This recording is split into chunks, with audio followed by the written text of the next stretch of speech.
want to be with their spouse and belong and be part of that. And so it's like, well, I kind of want to go, but then it's time to go, and they just don't know what's keeping them from going.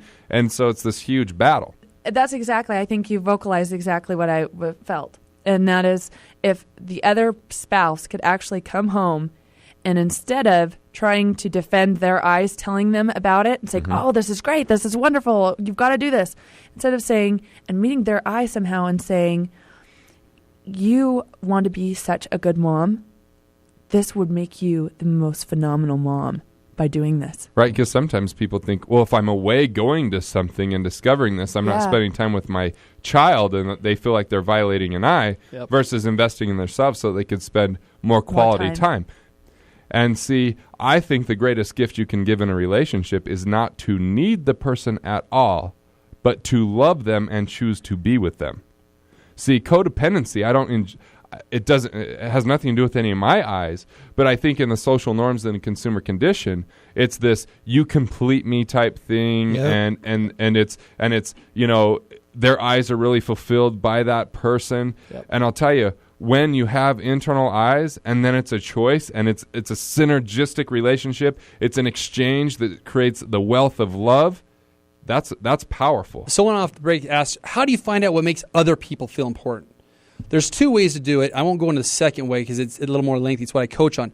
But the most simplest way to do it is ask someone, what makes you feel important? I have a good friend I've had for 33 years, and he says, man, there's no way, that's corny, that's never going to work. You can't do that. I have done it on planes, trains, subways, restaurants, automobiles, everywhere. And you know what? Here's once again a little holy grail to why it works.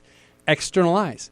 By you asking a complete stranger what makes them feel important, that meets their eyes. No matter what eye they have, if it's education, if it's teaching, if it's acknowledgement, if it's appreciation, no matter what eye, two or more are being met.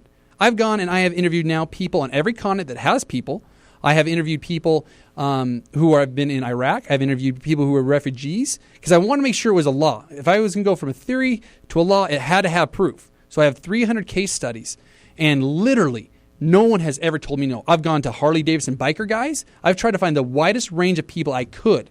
And really what it was, and that's when I realized that was the Holy Grail, they want to talk about themselves. It's that easy. Yeah, part of the reason why we want drama and trauma is because people do what they always feel is in their best interest. Too often they don't know what it is. Yep. Everyone has the same amount of time. That's the only equaling thing. There's only 24 hours in the day. Why did Walt, why did Ford, why did all these guys and women achieve such great success? There's a secret. They align their eyes for success. The law of attraction is a real popular topic right now. The law of attraction works only by aligning your eyes. Because if you have conflicting eyes, you're not getting them met.